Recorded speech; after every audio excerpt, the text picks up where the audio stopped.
आपल्यासोबत अजित पवार गटाचे नेते सुबोध मोहिते आहे। भाऊ, सध्या राजकारणामध्ये टीकेचा स्तर खूप घसरत चाललेला आहे। वैयक्तिक स्तरावर टीका होत आहे, इतकंच नाही तर लोकांच्या भावनेच्या विरोधात टीका होत आहे। कशा प्रकारे बघता तुम्ही? महाराष्ट्र प्रोग्रेसिव्ह स्टेट म्हणून ओळखलं जात होतं। आज दुर्भाग्य आहे की महाराष्ट्राची इमेज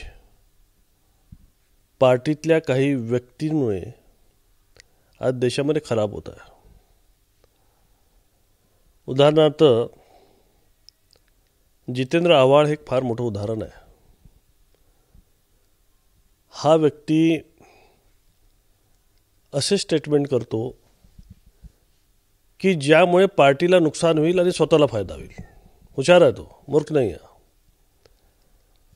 त्यांनी आता जे स्टेटमेंट केलं की प्रभू रामचंद्र हे नॉन व्हेजिटेरियन होते, हे स्टेटमेंट त्यांनी विचारपूर्वक केलं आहे। त्याला माहीत आहे असं केल्याने पार्टीचं नुकसान होऊ शकते, पण माझा फायदा होऊ शकतो। मतदारसंघापुरता विचार करून त्या ठिकाणी कॉन्ट्रोवर्शियल स्टेटमेंट करून हिंसा घडू शकते, याचाही परिणामाचा त्यांना विचार आहे।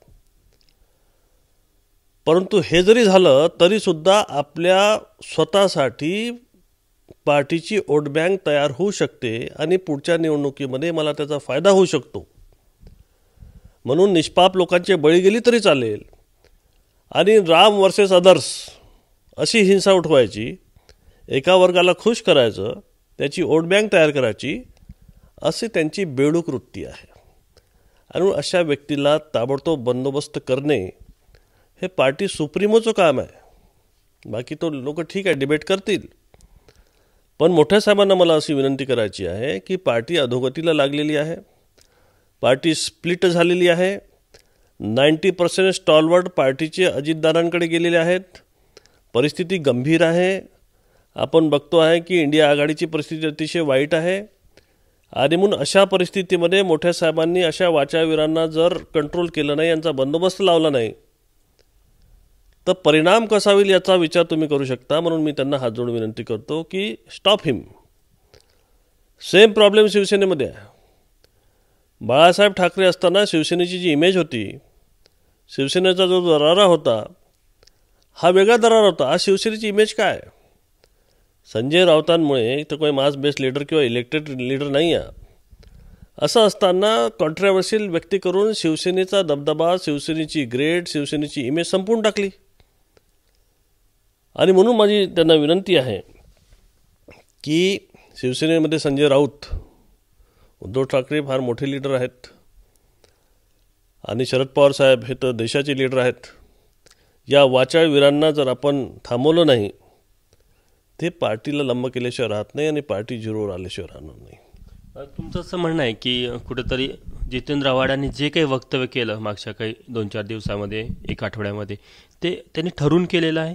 त्यांना त्यांच्या परिणामाची कल्पना होती? तो हुशार माणूस आहे। मी पहिले सांगितलं की पार्टी लंबी जरी झाली तरी चालेल, स्वतः लाईमलाईटमध्ये कसं राहता येईल आणि लाईमलाईटमध्ये राहायसाठी त्याचे परिणाम काही झाले तरी चालेल, जाती जंगली उसळल्या तरी चालेल, लॉ अँड ऑर्डरचा प्रॉब्लेम झाला तरी चालेल, परंतु स्वतःची पब्लिसिटी मिळवण्यासाठी स्टंटमॅन आहे।